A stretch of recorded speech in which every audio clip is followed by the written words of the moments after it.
guys, welcome back to Saw Saturday. Sorry I look the same as yesterday, it's just more convenient for me to film them at the same time and then post them on different days. Today we're talking about Saw 6 that came out in 2009 and it stars Tanidra, who won Scream Queens. Now if you saw that show, you recognize her. I actually watched that show before this movie came out and I was rooting for her. She was super good. Sorry, my window's open. Let me close it. If you haven't seen that show, I recommend trying to find old episodes of it because it's like a horror acting competition show and it's so cool because they have to try and win parts for Saw. So Tanidra did have a role in I think the opening trap of this one with the weight, whoever could produce the most weight to get out of the trap. That one's pretty disturbing and amazing. I love it. Now I really enjoyed this one, however it is the lowest grossing Saw film to come out, so I think that's kind of interesting. I like the plot and I like the plot of the insurance agents and the company and stuff like that,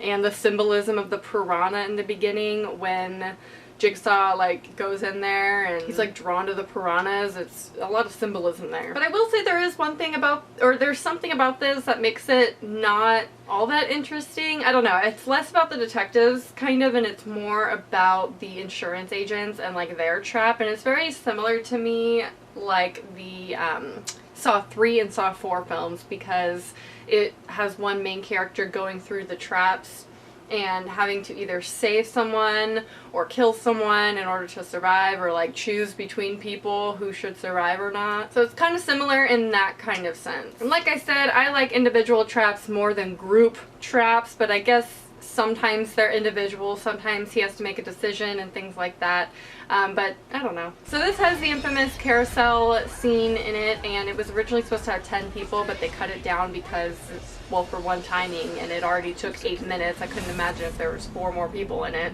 And then they wanted to tie it into the title of the movie. I like the carousel trap. I think it's really funny, like how he picks the people, and if you don't know what that is, it's when there's 6 people in a carousel kind of spinning thing, and there's one shotgun and it cocks and will shoot whoever lands in front of it, and he has to pick whoever dies, and there's only so many people that die and live, and he has to pick who. Girls are making up that they're pregnant because they don't want to die. They also utilized the bear trap again, which is the first time that they ever reused a trap. And Jill Tuck is a part of this. She's a big part in the end, as we know if we've seen it. If not, I'm going to talk about something that happens at the end that you might not want to know if you haven't seen the film. It will spoil it, so just keep that in mind. I'm going to talk about it. So in the end, Hoffman is set up in the reverse bear trap and he figures out a way to survive it, which is the first time I think anyone survived an unsurvivable trap that actually like exploded, or like, you know, that actually triggered, because obviously we know that Amanda survived that trap but she successfully unlocked it, versus his actually deployed and he survived it because he shoved the mouthpiece of the reverse bear trap into the wire door thing, bars, and survived. So overall, like I said, I love this film.